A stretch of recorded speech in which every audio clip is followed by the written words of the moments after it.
5월 11일 수요 예배의 말씀입니다.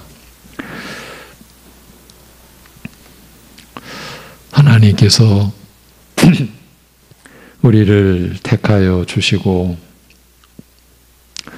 영생의 길을 가게 하시고 어떤 상황에서도 믿음을 잃지 않도록 그 믿음 보존하여 주시는 은혜를 감사드립니다.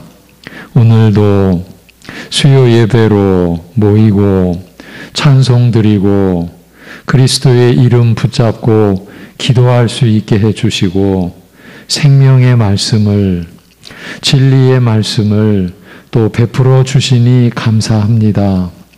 여전히 세상의 죄악 가운데 그대로 노출되어 있었던 몸과 영혼을 가지고 나와 주 예수 그리스도의 이름 의지하고 긍휼과 용서와 새롭게 하여 주시는 은혜를 구하며 주의 말씀을 받고자 하는 심령들 가운데 오늘도 성령께서 역사하여 주시옵소서.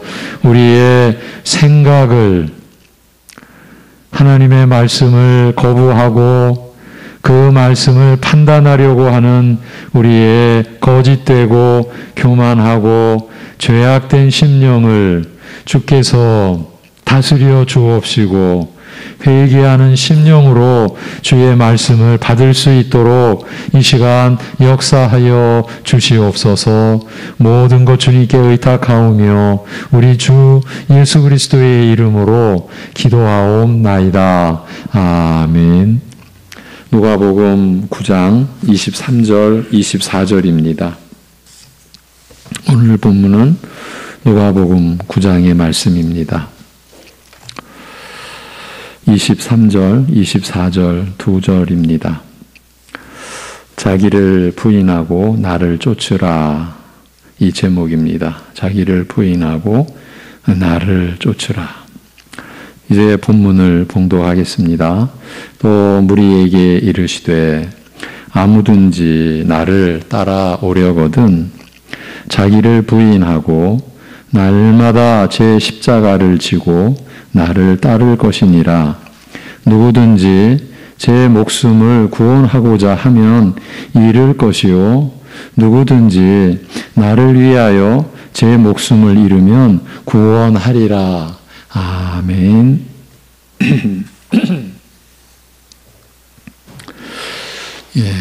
예수님은 그리스도시라 하나님께서 약속하신 구원자 메시아이시라는 베드로의 신앙 고백을 들으신 예수님께서는 이제 곧 많은 고난을 받으시고 죽임 당하실 것이요 그러나 사흘 만에 부활하시리라고 말씀하셨습니다. 지난 시간에 나눈 내용입니다. 이것은 예수님께서 생명의 주로서 어떻게 무엇으로 우리를 살리실 것인지 어떻게 우리에게 영적 생명의 양식을 베푸실 것인지에 대하여 밝히신 것이었습니다. 얼마나 중대한 내용이었습니까? 그러니까 많은 고난을 받으시고 죽임 당하시고 사흘 만에 부활하심으로써 우리를 살리실 것이라고 우리에게 영적 생명의 양식을 베풀어 주시리라고 하신 말씀이었죠. 그 생명의 비밀을 밝혀주신 것이었죠.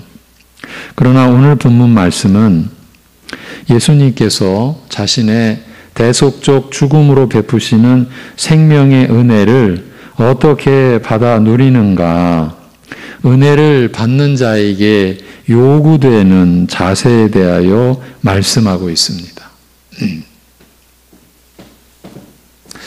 굉장히 죄송합니다. 박 집사님 내려가셔서 저 아래층에 계신 분들 올라오시라고 하십시오. 제가 자꾸 신경이 쓰여서. 왜냐하면 이게 지금 너무 중요한 내용이거든요. 여러분 이제 성도의 입장뿐만 아니라 우리 교육자들에게도요. 오늘과 같은 말씀이 계속 새겨져야 됩니다.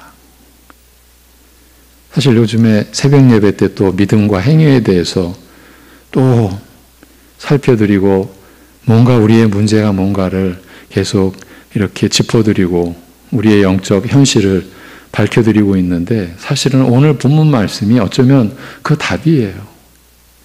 왜 우리가 교회 안에서 자기의 행위를 가지고 교회 안에서 교회를 어지럽게 하는지 그 근본이 오늘과 같은 이 수요 예배에서 이 누가복음을 통해서 우리가 받은 말씀에서 그 원인을, 그 요인을 다 밝혀주고 있어요. 예, 그런 면에서 특별히 오늘은 제가 우리 사역자들도 함께 해야 되기 때문에 제가 요청을 한 겁니다. 안 올라옵니까? 말씀드렸습니까? 예. 여러분에겐 대단히 죄송한데 사실 제 마음이 그런 심정인 겁니다. 예. 예. 그래서 단순하게 여러분 하나님의 말씀을 대하는 우리의 그 입장이 그저 그냥 신앙생활의 하나의 방편으로 또 뭐 예배드리며 말씀을 듣자. 여러분 이건 안 됩니다. 이렇게 나아가면 우리의 방황은 끝이 없습니다. 예. 답이 없어요. 예. 그야말로 이 말씀이 내 생명이다. 예. 이러한 우리의 그 다짐, 우리의 중심이 있어야만 됩니다. 사역자든 성도든 똑같은 입장입니다. 예. 예. 다시 시작을 합니다. 예수님께서 그리스도시라는 베드로의 신앙 고백을 들으신 예수님께서 이제 곧 많은 고난을 받으시고 죽임 당하실 것 그리고 사흘 만에 부활하시리라고 말씀하셔서 이것은 예수님께서 생명의 주로서 어떻게 우리를 살리실 것인지를 밝혀주신 말씀이었어요. 어떻게 영적 생명의 양식을 베푸실 것인지를 말씀해 주신 거예요. 그리고 이어지는 오늘 본문 말씀은 그렇게 예수님께서 대속적 죽음으로 자신의 죽음으로 베푸시는 생명의 은혜를 어떻게 받아 누리는가. 은혜를 받는 자에게 요구되는 그 중심과 자세에 대해서 말씀하고 있습니다. 오늘 말씀은 예수님께서 모두에게 이르시기를 이라는 말로 시작하고 있습니다. 우리말로는 또 무리에게 이르시되라고 되어 있지요. 여기 모두라는 말이 당시 예수님과 함께 있던 제자들을 가리킨다고도 할 수 있으나 지금 말씀하시는 내용이 오히려 제자들보다 더 광범위한 대상, 모든 사람에게 일반적으로 적용되는 내용임을 나타내고자 사용하신 표현이라고 여겨집니다. 이어 말씀하시기를 누구든지 나를 따르려거든 자기를 부인하고 날마다 자기 십자가를 지고 나를 따를 것이니라고 하셨습니다. 자, 예수님께서 자신의 대속적 죽음으로 베푸시는 생명의 은혜를 어떻게 받아 누리는가? 이에 대한 답인 거예요. 어떻게 우리가 생명의 은혜를 받아서 누리는가? 은혜를 받는 자에게 요구되는 내 중심, 내 자세는 어떻게 되는 것인가? 그에 대해서 누구든지 나를 따르려거든 자기를 부인하고 날마다 자기 십자가를 지고 나를 따를 것이니라고 하셨어요. 예수님의 말씀의 핵심은 나를 따르라는 것에 있습니다. 주를 따른다라는 것은 이전의 삶과는 다른 새로운 삶, 신자로서 새로이 시작한 삶을 가리킨다라고 할 수 있습니다. 여러분, 우리 신자들은 어떻게 사는가? 주를 따르는 삶을 사는 거예요. 주님을 쫓는 삶을 사는 거예요. 내 방식이 있을 수가 없는 거예요. 나만을 위한 삶이 있을 수가 없는 거예요. 이것이 하나님 나라에 속한 그렇게 부름을 받고 택함을 입은 주의 백성된 신자들의 삶이에요. 주님을 따르는 삶이에요. 주님을 따른다라는 것은 이전의 삶과는 다른 새로운 삶, 새로이 시작한 삶을 가리키는 거죠. 말하자면 주를 알지 못하던 때의 삶과 결별하고 이제 새롭게 주와 더불어 살게 된 신자의 삶 전체를 한마디로 표현한 것이죠. 신자의 삶 전체를 한마디로 표현한 거예요. 주님을 따르는 삶. 갈릴리 해변에서 바다에 그물질하는 베드로와 안드레 형제를 보시고 나를 따르라 하시니 그들은 그물을 버려두고 예수님을 쫓았습니다. 요한과 야고보 형제가 부친과 함께 배에서 그물 깁는 것을 보시고 부르시니 그들은 배와 부친을 버려두고 예수님을 쫓았습니다. 이처럼 예수님을 쫓는 것은 그들의 생애에 있어서 중대한 변화와 결정적인 새 출발을 의미하였을 뿐만 아니라 이제 시작된 새로운 삶, 그리스도의 제자로서 살아가게 될 전 생애의 내용과 성격을 나타내는 것이었습니다. 주여 우리를 불쌍히 여기소서, 다윗의 자손이여 우리를 긍휼히 여기소서라고 외치며 은혜를 구하는 두 맹인에게 그 눈을 고쳐 뜨게 하시니 그들은 길에서 바로 그리스도를 쫓았습니다. 그리고 이와 함께 그들에게는 보지 못하던 자가 다시 보게 된 그야말로 새로운 삶, 그러나 육적인 눈이 뜨여져서 보게 되는 그것을 가리키는 새로운 삶은 눈을 뜬 것으로 만족할 그런 삶이 아니었어요. 그리스도의 은혜를 경험하게 된 자로서의 새로운 인생의 시작이었어요. 마태복음 20장 29절 이하의 내용이에요. 나를 쫓으라 하시는 부르심을 두고 그리스도를 쫓은 세리 마태의 직업은 그 당시 죄인하면 대표적으로 거론이 되는 세리였어요. 세리하면 죄인이었어요. 마태는 그런 세리였어요. 그런데 그런 세리가 예수님의 나를 쫓으라는 부르심을 듣고 마태는 죄인을 고쳐 온전케 하시는 은혜를 입은 자로서 새로운 인생을 시작했습니다. 즉시 잔치를 벌이고 예수님과 그리고 자신과 비슷한 처지의 동료들을, 그러니까 그 죄인들을 초청하여 자신이 경험한 은혜를 기뻐하며 모든 죄인들과 함께 나누는 새 생활을 시작한 것입니다. 우리가 시편 67편에서 보았던 그 새로운 삶이 어떻게 발현되느냐, 어떻게 구현되느냐, 이 세리 마태가 보여준 것이죠. 내가 받은 이 은혜 함께 받아야 된다고 나와 같은 죄인들이 그것을 기쁘게 여기고 그것이 내가 받은 복이라고 여겼던 거죠. 이와 같이 주를 따른다라는 것은 그 전과 후의 인생을 완전히 뒤바꾸어 놓는 중대한 변화, 결정적인 새 출발을 의미하는 동시에 그 이후에 이어지는 새 인생, 주와 더불어 함께하는 새 삶의 본질을 규정하는 것이에요. 새 삶이 뭐냐? 어떻게 이루어지는 것이냐? 사랑하는 성도 여러분, 오늘날 우리가 이러한 말씀에 얼마나 가깝게 다가와 있고 우리가 우리 신자의 삶을 어떻게 이해하고 있고 알고 있는지에 대해서 우리가 어떻게 답하고 있는지 제가 느끼는 것, 여러분이 느끼는 것 거의 같을 겁니다. 우리는 지금 너무 연약합니다. 이렇게까지 말씀드릴 수 있겠습니다. 두렵지만 우리는 지금 너무 위험한 상태에 놓여 있습니다. 여러분, 세상이 위험하다고요? 우리가 2년 넘게 겪었던 이 어려운 상황이 정말 위험하다고요? 그렇죠. 위험하죠. 어렵죠. 그러나 진정 두려운 것은요, 우리가 겪는 영적 혼란, 영적 어두움입니다.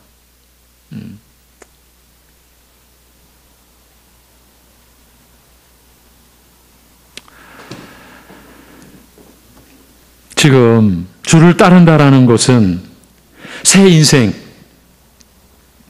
주와 더불어 함께하는 새 삶의 본질을 규정하는 것이라고 했어요.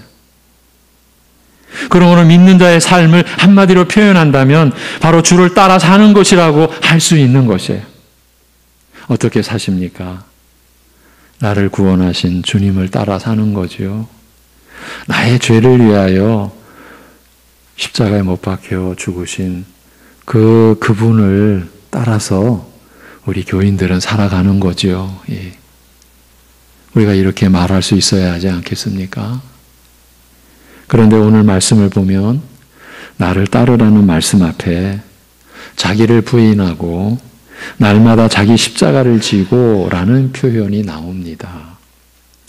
그리고 이것은 주를 따르는 신자의 삶의 성격을 더욱 구체적으로 규정하는 표현이라고 할 수 있습니다. 왜냐하면 믿는 자는 주를 따르되 자기를 부인하고 날마다 자기 십자가를 지고서 따라야 한다라는 뜻이기 때문입니다. 주를 따르는 삶은 자기를 부인하는 것과 날마다 자기 십자가를 지는 것을 포함하고 있다는 뜻이기 때문입니다. 그러면 자기를 부인하고 자기 십자가를 진다는 것은 무슨 뜻인가요?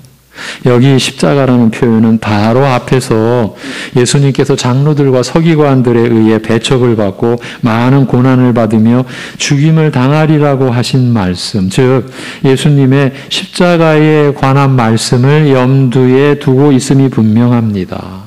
따라서 신자가 자기 십자가를 진다는 것은 결국 예수님께서 자신의 십자가를 지신 것을 본받는 것을 뜻한다고 여겨집니다. 또한 날마다 제 십자가를 진다, 자기 십자가를 진다라고 하셨으므로 이것은 매일 반복되고 계속되는 것이라. 주께서 그의 십자가를 지신 자세로 나도 항상 하나님의 뜻에 순종하여 자기 희생의 고난을 감수하는 것이라고 할 수 있을 것입니다.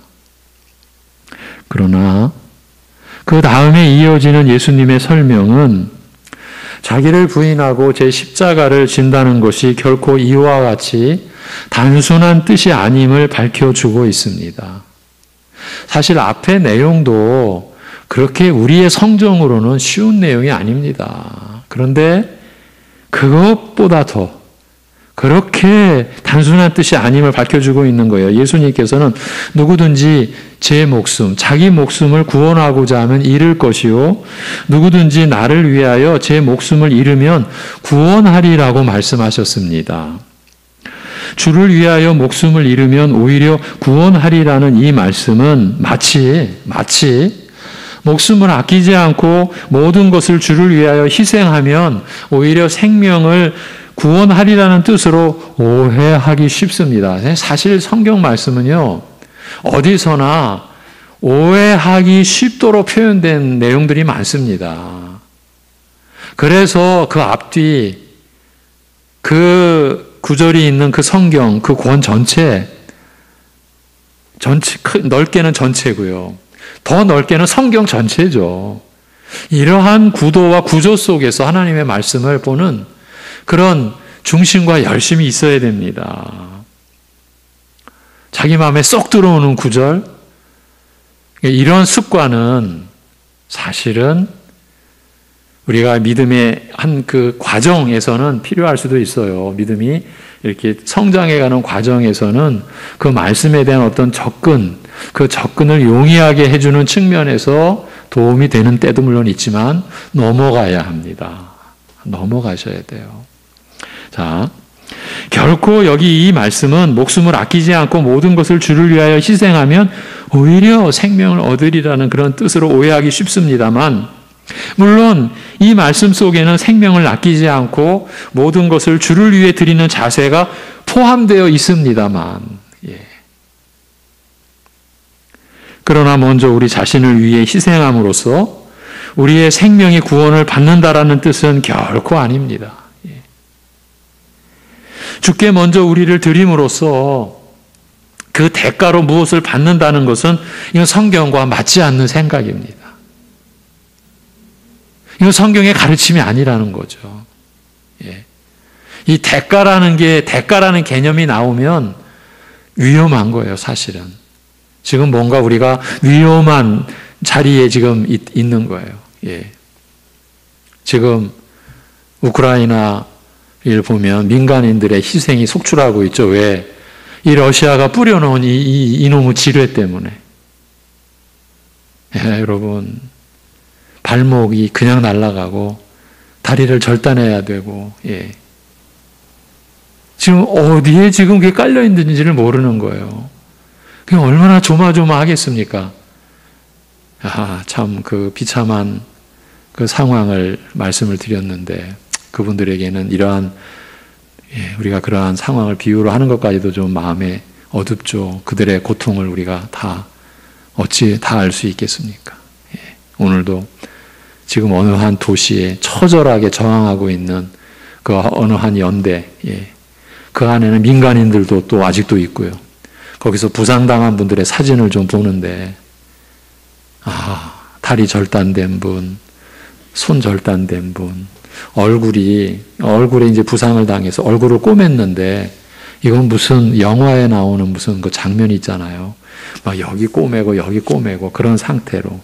더 이상 어떻게 할 수가 없죠. 지금 계속 전쟁은 지속 중이니까.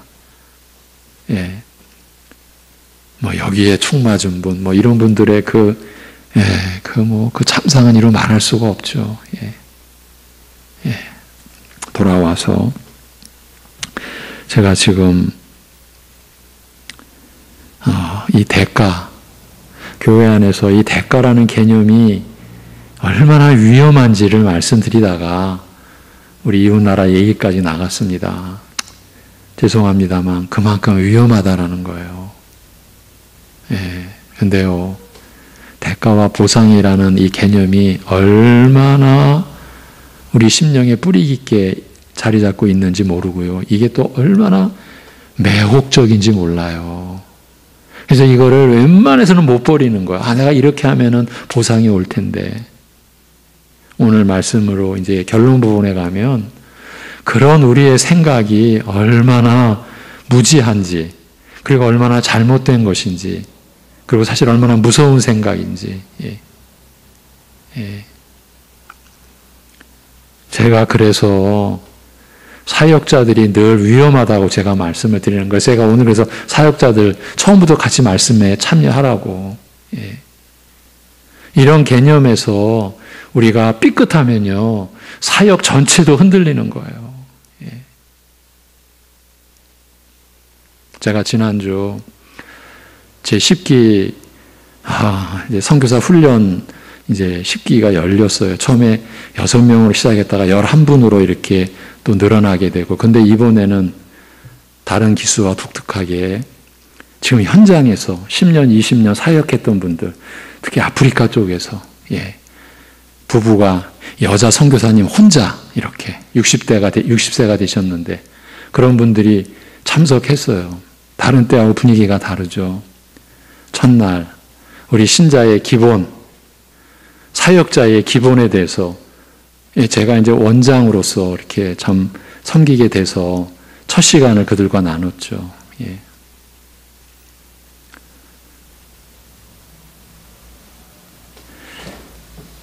그 시간에 저도 긴장했고 그분들도 긴장을 했어요.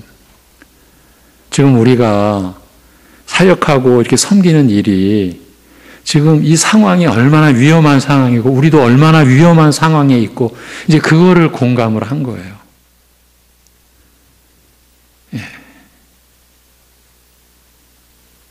오늘 요청이 왔어요. 그 내용에 대해서 다시 한번 짚고 가자. 요청이 와가지고 제가 다음 주에 또 한번 가게 됐어요. 갑자기 이렇게 이루어진 거죠. 저도 긴장했고 그분들도 긴장했고 그분들은 저보다 어쩌면 더 위험한 지역에서 자신의 모든 것을 헌신하는 그런 분들인데도 이러한 말씀의 근본에 대해서 우리가 바로 서지 않으면 우리 사역의 근본은 우리 신자로서의, 그러니까 사역자, 선교사나 목사의 근본은 사실은 사역자의 테두리에서 일어나는 문제가 아니라 우리도 신자로서 지녔던 은혜에서 우리가 잘못되면 우리 자신도 그렇고 사역도 이런 면에서 지금 서로 긴장하고 있는 거예요. 그래서 그 문제를 다시 한번 짚고 가자. 그렇게 요청이 돼가지고 그렇게 되는 거죠. 근데 참 공교롭게도 오늘 수요예배 말씀이 지난주에 그분들과 나눈 내용과 본문은 다르지만 다 관련이 되고 특히 요즘에 새벽에 또 믿음과 행위에 대해서 나누는 내용과 그대로 직결이 되고 오늘 새벽에는 그야말로 너무 일반적이지만 우리가 왜 행위에서 허덕이고 있는지 왜 믿음의 근본을 우리가 못 붙잡고 있는지에 대해서 아주 개괄적으로 말씀을 나눴어요. 저 사실 어렵거든요. 그런 얘기를 나누는 게. 그런데 서글프기까지 하거든요. 두렵기까지도 하고. 그런데 우리의 현실을 어쩝니까? 그 사역자들도 그렇게 노련한, 어떻게 보면 그들은 최전방이잖아요. 복음 전도, 선교회 최전방에 있는 분들도 결국은 이러한 말씀의 근본 앞에서 두려운 거예요. 모두가 다 지금 그런 입장인 거예요. 여러분,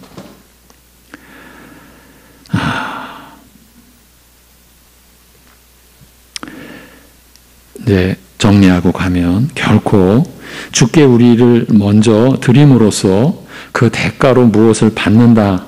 이것은 성경과 전혀 맞지 않는 생각입니다.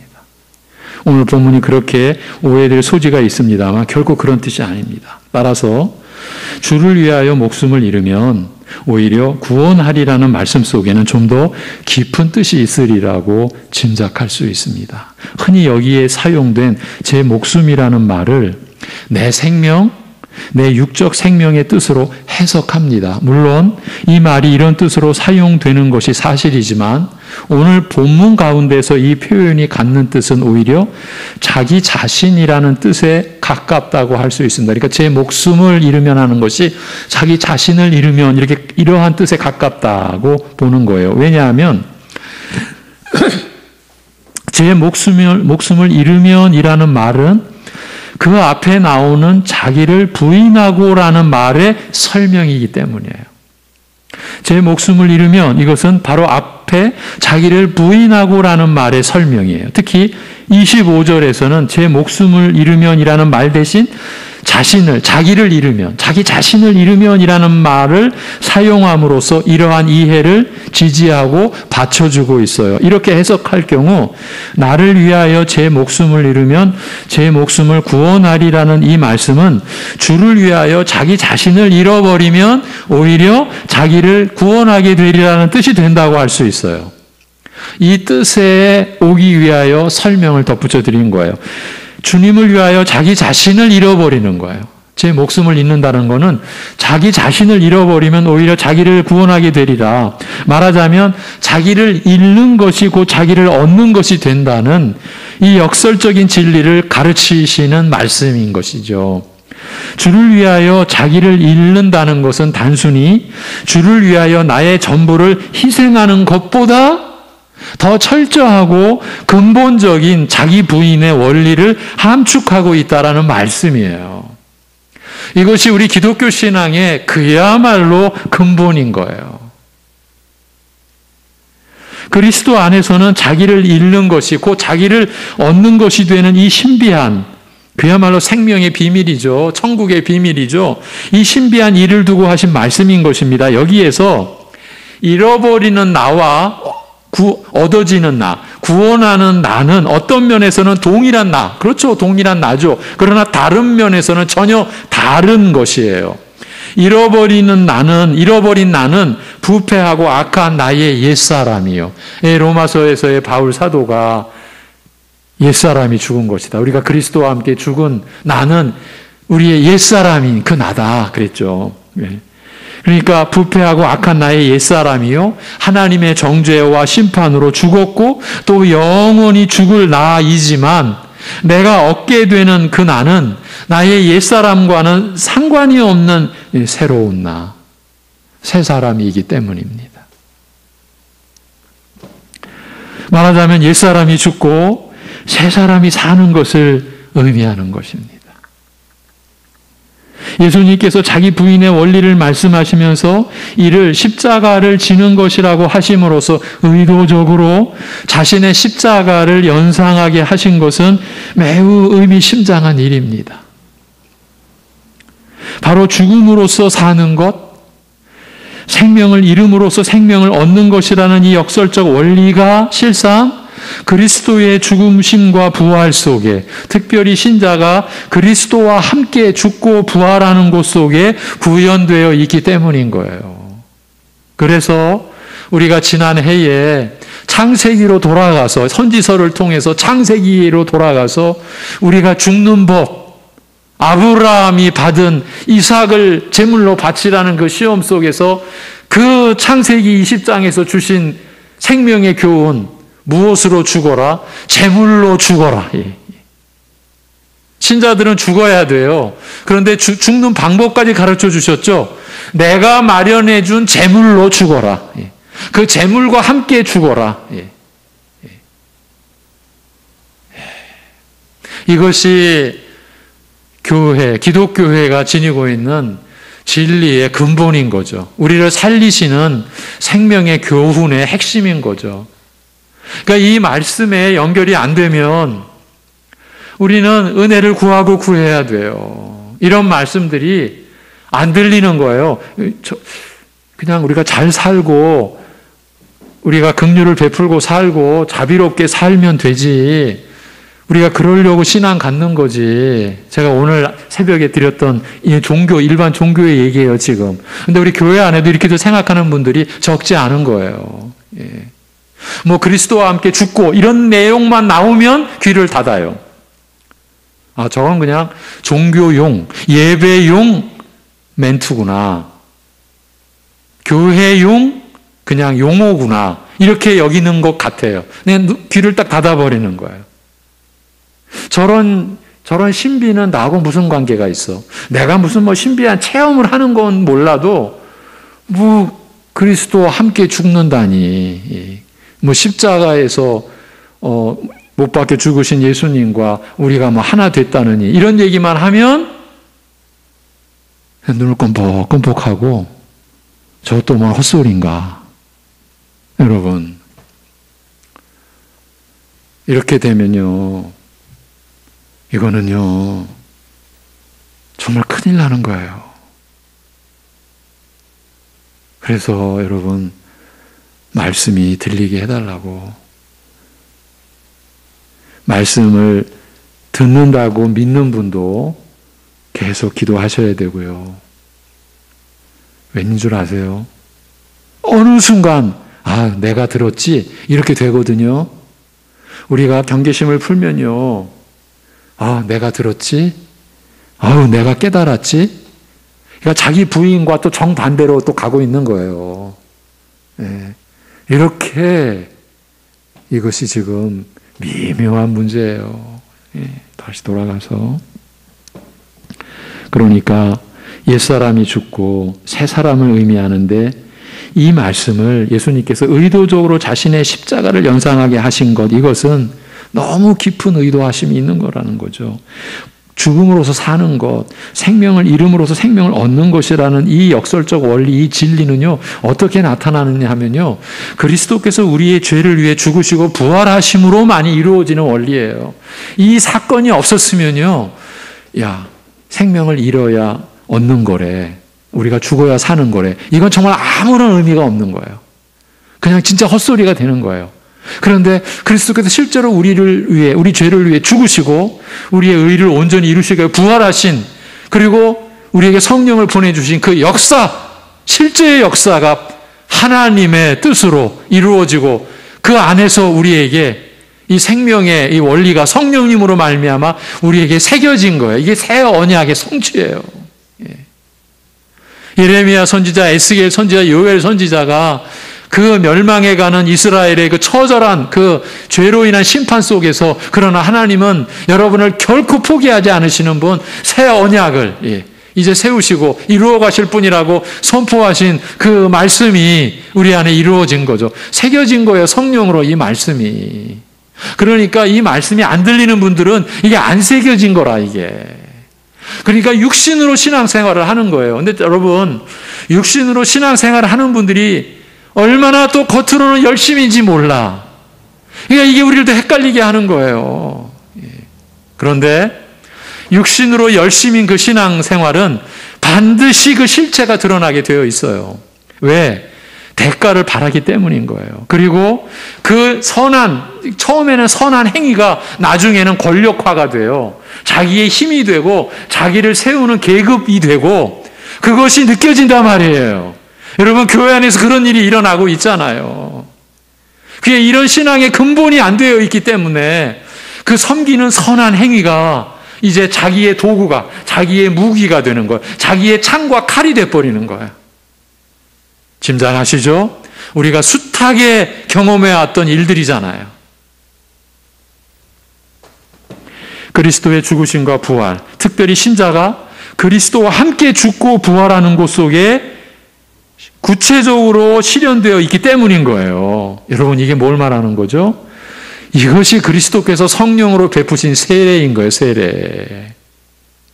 세례의 본질이 그리스도와 연합이 되어 우리가 그리스도와 함께 죽고, 그리고 그리스도의 부활과 연합하여 이제 하나님을 향하여 사는 새 생명을 지니는 것. 그리고 그 새 생명으로 살아가는 것은 곧 성령으로 살아가는 새 생명인 거예요. 이것이 세례의 은혜고 이것이 바로 중생의 그 의미고, 그래서 그 거듭난 새 생명은 옛사람은 죽고 이제 새 사람으로 살아가는, 성령으로 살아가는 생명인 거고, 그 생명은 반드시 방향이 하나님을 향하여 살아가는 거예요. 이게 새 생명이라고요. 그리고 하나님을 향하여 살아가는 것을 전체적으로 보면 하나님 나라에 속한 자로서의 영생의 삶을 살아가는 거죠. 이것이 여러분, 하나님의 말씀인 성경이 우리에게 밝혀준 천국의 비밀인 거예요. 교회가 이 비밀을, 이 복음을 사도로부터, 사도들의 기록으로부터 받아서 교회가 초대교회에서부터 지금까지 이렇게 세워져 가는 거죠. 따라서 주를 위해 자기를 잃으면 오히려 자기를 구원하게 되리라는 이 말씀은 우선 먼저 자기를 잃어버리지 않으면 자기를 구원할 수 없다. 먼저 옛사람이 죽지 않으면 새 사람을 얻는 것이 불가능하다라는 뜻을 함축하고 있는, 그 뜻이 담겨 있는 거예요. 먼저 나 자신을 하나님 앞에서 죄인으로 정죄하고 못 박지 않으면 안 되는 것이에요. 부패하고 죄악이 가득한 옛사람을 십자가에 못 박아 죽이지 않으면 안 되는 것이에요. 이전의 나를 완전히 부인해야 하는 것이에요. 자신에 대한 신뢰에 자기를 의지하고자 하는 자세를 철저히 부인해야 하는 것이에요. 세상은 자신을 가지라, 야망을 가지라고 하는 반면 예수님께서는 자기 의와 자기 신뢰를 버리라, 자기를 철저히 부인하라, 그리고 나서 그리스도 안에서 값없이 주어지는 새 사람을 얻으라고 말씀하는 거예요. 주를 위하여 나를 완전히 드리는 헌신과 섬김의 삶은 이런 근본적인 자기 부인과 새 사람을 입는 은혜가 있은 다음에 이것을 토대로 하여 시작이 되는 것이에요. 이것이 교회에서의 섬김이고 하나님 나라의 일을 하나님이 수행해 가시는데 우리가 참여하게 되고 섬기는 영광과 복락에 들어가는 것이에요. 교회의 혼란이 어디서 오는 것인지를 이 내용이 보여주고 있는 거예요. 주를 위하여 이렇게 나를 철저히 잃어버리고 죽이고 나의 죄를 십자가에 못 박는 이런 믿음, 이런 헌신과 이런 믿음이 이루어진 다음에, 근본적인 자기 부인과 새 사람을 입는 은혜가 있은 다음에 이것을 토대로 하여 헌신의 삶이, 섬김의 삶이, 이제 오직 하나 남은 계명, 서로를 사랑하는 삶이 이제 이루어져 가는 거예요. 시작이 되는 거고 매일매일 이루어져 가는 거예요.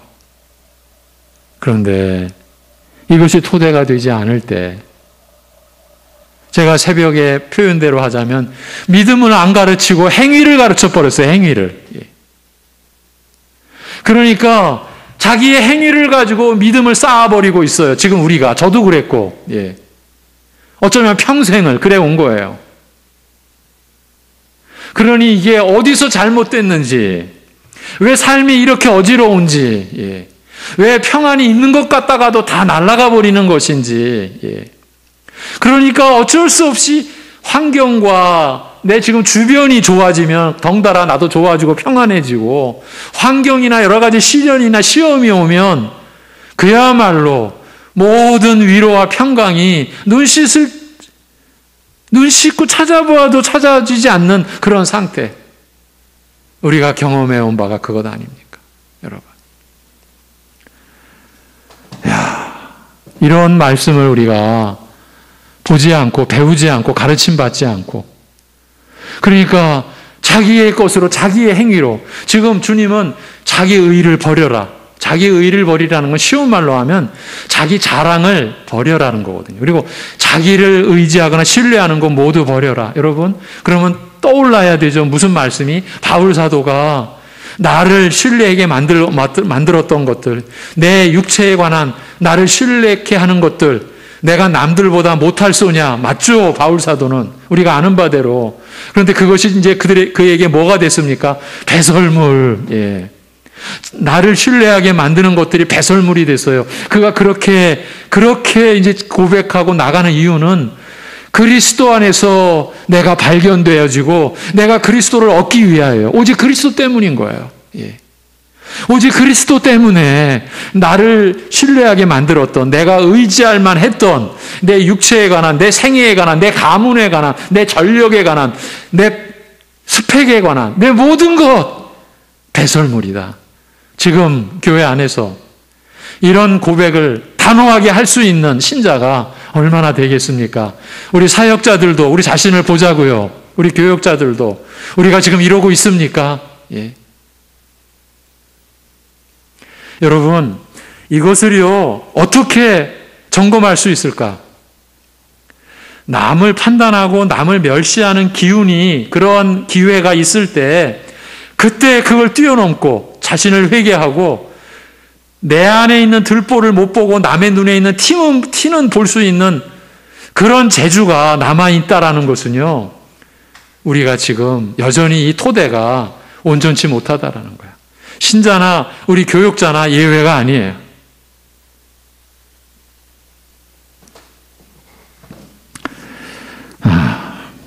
이런 이해를 가지고 예수님의 말씀을 생각하면 누구든지 자기를 부인하고 날마다 제 십자가를 지고 나를 쫓을 것이니라는 말씀을 음미한다면 그 깊은 뜻이 새롭게 느껴질 것입니다.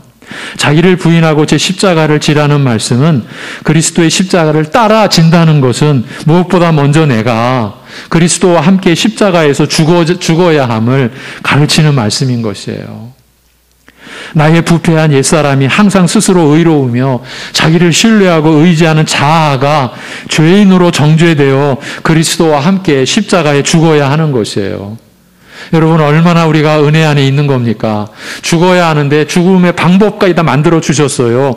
그리스도와 함께 죽어라. 너의 죄를 위해 죽은 그리스도와 함께 죽어라고요. 이것이 하나님의 끝없는 배려고, 창세기서부터 성경의 역사가 이 진리를 우리에게 주신 거예요. 모세를 통해 율법을 주시면서 제사 제도를 통해 매일매일 피가 진동하는 그 제사, 그 예배. 여러분, 레위기, 출애굽기, 레위기, 민수기를 보십시오.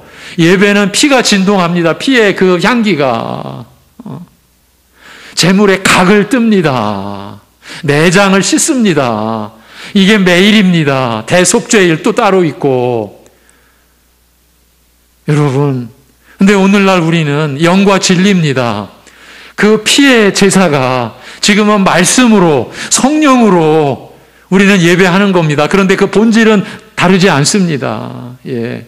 자기 식대로 예배하는 사람은요, 그 피 없이 예배 드리는 거예요, 지금. 예수님의 보혈의 공로나 은혜, 희생이나 이런 거 대속적 죽음 제쳐놓고 자기가 지금 예배 드리겠다라는 거예요. 구약식으로 말하면 그 자리에서 멸절당하는 거예요. 하나님의 오래 참으심의 은혜가 아니면요, 우리는 여기 있을 사람 어쩌면 한 사람도 있을까 모르겠네요. 이렇게 그리스도 안에서 자기를 잃는 것은, 자기를 죽이는 것은 자기 상실로 끝나는 것이 아니라 다시 부활하는 것으로 새 사람, 새 생명을 얻는 것으로 이어지게 되어 있습니다. 이렇게 새로이 얻은 새 사람으로서 이러한 새 생명 가운데서 주를 위하여 자기를 온전히 드리는 자기 부인의 삶이, 자기의 뜻을 부인하고 오직 주의 뜻을 인정하고 따르는 자기 부인의 삶이 계속되는 것이에요. 그래서 우리 신자들은 주님을 따르기 때문에 내 뜻이 아니라 주님의 뜻이어야 합니다라는 고백을 하고 주님의 뜻을 구하는 거라고요. 이것은 결코 이렇게 자기 부인의 삶은 결코 자기 희생과 자기 상실이 아니라 그 자체가 주와 함께하는 복된 생명의 삶인 것이죠. 아니, 바로 이것에서 우리는 진정한 나를 얻게 되는 것이죠. 여러분의 옛사람이 하나님의 형상으로서의 여러분의 진정한 나가 아니었다라는 거죠. 죄의 지배당한, 사망에 종속되어 비참한 그 옛사람의 존재는 하나님이 세우시려는 진정한 여러분이 아니었다라는 거죠. 사단의 종이 되어, 그 말로가 성경에서 우리에게 주어진 바대로 끔찍한 그런 존재, 그게 여러분이 아니었다라는 거예요. 오히려 자기 부인의 그 믿음으로 주님을 따르는, 그게 바로 진정한 나라. 이러한 은혜 속에서 우리가 진정한 나를 얻게 된다라는 거죠. 예수님께서는 이 전체를 가리켜 주를 따르는 삶이라고 하신 것이에요.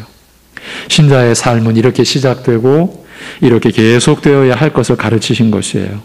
이 끝부분만 제가 다시 한번 제시해드리고 맺겠습니다. 그리스도 안에서 자기를 잃는 것은, 자기를 죽이는 것은 자기 상실로 끝나는 것이 아니라 다시 부활하는 것으로 새 사람, 새 생명을 얻는 것으로 이어집니다. 이렇게 새로이 얻은 새 사람으로서 이러한 새 생명 가운데서 주를 위하여 자기를 온전히 드리는 자기 부인의 삶이 자기의 뜻을 부인하고 오직 주의 뜻을 인정하고 따르는 자기 부인의 삶이 계속되는 것이에요. 이게 매일매일. 그래서 매일매일 제 십자가를 지라고 한 거예요. 이것은 결코 자기 희생과 자기 상실이 아니라 그 자체가 주와 함께하는 복된 생명의 삶인 것이고, 이것에서 바로 우리는 진정한 나를 얻게 되는 것이죠. 예수님께서는 이 전체를 가리켜 주를 따르는 삶이라고 하셨고요. 신자의 삶은 이렇게 시작되고 이렇게 계속되어야 할 것을 가르치신 것이에요. 그러니까 우리가 믿음과 행위에서 내 행위는 어떻고, 내가 드러낼 자랑, 내 무슨 이름, 여러분 이러한 것은요, 그리고 그것이 교회 안에서 마치 내 권력이 되고 내 계급이 되고 하는 것은요, 이게 하나님 나라와 아무 관련이 없는 거예요. 이게 아무 상관이 없는 거예요. 예. 그래서 목사인 제가 제일 위험한 자리에 있다라고 그렇게 오히려 제가 저를 들어 말씀을 드리는 거예요. 예. 제가 권력화하고자 하면, 이 말씀을 이용해 가지고 여러분의 영혼을 사로잡고자 하면 여러분 어찌 되겠어요? 그 무서운 그 참상, 그 책임을 누가 다 지겠어요? 예. 그게 그 한 사람으로만 끝나요? 그 가족에게 다 미치고, 예. 어쩌면 대대로 미치게 되고, 예.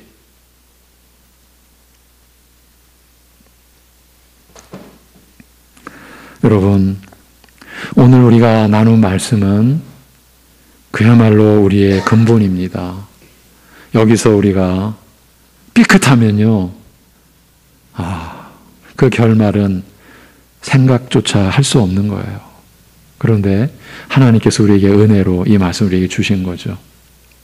여러분, 솔직하게요, 지금 현재 우리 교회 안에 이 자기 부인의 이 역설적 진리를, 자기를 잃으면 자기를 얻는다는 이 진리를 얼마나 믿음으로 하나님의 이게 말씀이구나라고 받고 있겠습니까? 여러분 한번 생각해 보십시오. 제가 목사로서, 담임 목사로서 우리 함께 해온 그 과정을 놓고 보면은요, 결코 긍정적이지 않습니다. 더 이상은 말씀드리기가 저도 너무 괴롭고 서글프고 고통스럽고 두려워서 결코 긍정적이지 않습니다. 그래서 은혜를 구해야 합니다. 이 말씀이요, 우리한테 들어오지 않으면요, 우리는 아직 신자의 삶을 시작도 못한 거예요.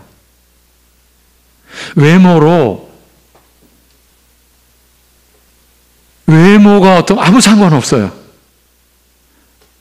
외적인 것 아무 상관이 없어요. 이 말씀으로 신자로서의 본분이 시작되지 않았으면요, 외모로 아무리 뭐가 있어도 그거는 하나님과 아무 상관이 없어요. 하나님 나라에 속한 지금 신분이 아니라는 거예요. 그렇게 오늘 중요한 말씀을 나눴어요. 기도하겠습니다. 하나님 아버지, 성령께서 이러한 말씀을 우리에게 허락하여 주옵소서. 우리 안에서 이 말씀이 역사하도록 성령께서 임하여 주시옵시고 나타나 주시옵시고 우리를 인도하여 주옵소서. 아버지 하나님,